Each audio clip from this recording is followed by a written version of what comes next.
But the life of a dancer is by no means simple. Martha Graham's journey to becoming one of the most influential people in modern dance was not an easy road, but definitely made a massive impact in modern dance. Today, Graham is considered one of the single greatest figures of modern dance by creating the Martha Graham School of Contemporary Dance that replaced classical techniques of ballet with a new, unique style of movement that rejected the traditional physical standards of what a dancer should look like. Graham's dancing career and dancing school have revolutionized modern dance by influencing women's independence, sexuality, and altering the overall movement of dance by breaking from the traditional ways of ballet. George Graham, Martha Graham's father, would not allow Martha to study ballet because of the social taboos of the era. Since her father forbid her from studying dance, she did not have a single lesson until she was 22. Although she did not have any dance lessons, she still displayed an interest in the art form and saw her first ballet in 1911 when she memorized and practiced some moves at home. In 1914, Graham's father passed away, leaving herself, her mother, and two sisters without significant means of living. In 1916, after graduation, Graham enrolled in Dennis Shawn's The Legendary Dance School, where she became both a teacher as well as a headlining dancer that toured with Dennis Shawn through North America and England. Growing up, Martha Graham's father was a doctor who specialized in nervous disorders and was infatuated by physical movement. Although Graham's father was unsupportive of her being involved in dance, she still credits him as her first dance teacher because he taught her the importance of body language, and Martha Graham's father had a large influence on her dance career because she displayed new and unique types of body movements to ballet. Others who influenced her were Shawn and St. Denis at Dennis Shawn School. Ruth St. Denis was Martha's idol, and her husband Ted Shawn both opened Dennis Shawn School, in which they helped her become the dancer she is today. She studied and worked for Dennis Shawn for almost 8 years until an offer came to return to New York in 1923. In 1929, Martha Graham opened up the Martha Graham School of Contemporary Dance, where she was unapologetically experimental and unique. Graham does not identify herself as a feminist. However, her works and techniques suggest the expression of women empowerment. She was remembered for her depiction of the American woman.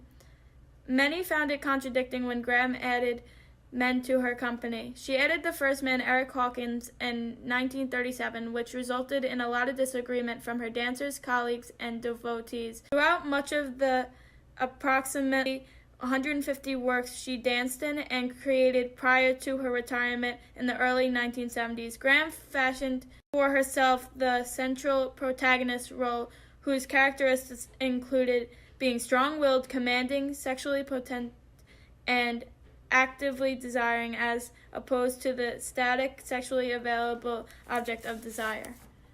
Graham believed in female characters with leading roles, making sure to convey strong emotions supporting her views of women empowerment. She produced work that was different than what was expected of a choreographer, like when she reinterpreted classical mythology, including her works Cave of the Heart in 1946 and Knight's Journey in 1947. Graham upheld the expected gendered behavior by challenging male figures of authority in dance. This allowed her to collaborate with men to create powerful pieces. One of Graham's most remembered works was Appalachian Spring, which debuted at the Library of Congress in 1944. A story of newlyweds building their first farmhouse. The ballet made history, resonating at a time the nation was at war by evoking a simpler time. Graham's methodology included repeatedly listening to the composer's completed piano manuscripts instead of relying on a written musical score, which is traditionally done. Thus, her choreographies appeared to be musically sensitive, especially to the rhythm. Her work was very unique because she reinforced and resisted a relationship between music and dance, while it was traditional to follow the music. Through Martha Graham's exceptional career, she had received a plethora of awards, including Dance Magazine Award and the Capezio Dance Award. Yet it was receiving tributes like the Guggenheim Fellowship, the Kennedy Center Honors, the Aspen Awards in the Humanities, Medal of Freedom, and the Legion of Honor that indicate her widespread renown and the importance of her achievements in the 20th century. Graham influenced newer generational performers such as Richard Move, who is a New York performer in drag that did an interpretation of her work, and Roy Falco, who was a former member of an all-male drag company. The work of Move and Falco emphasized the way performance is an important way a culture engages and speaks with the past. Without Martha Graham, modern dance would look nothing like it does today. She changed the overall movements of dance and inspired future performers. Her career was nothing short of extraordinary, from her performance days to Martha Graham's School of Contemporary Dance.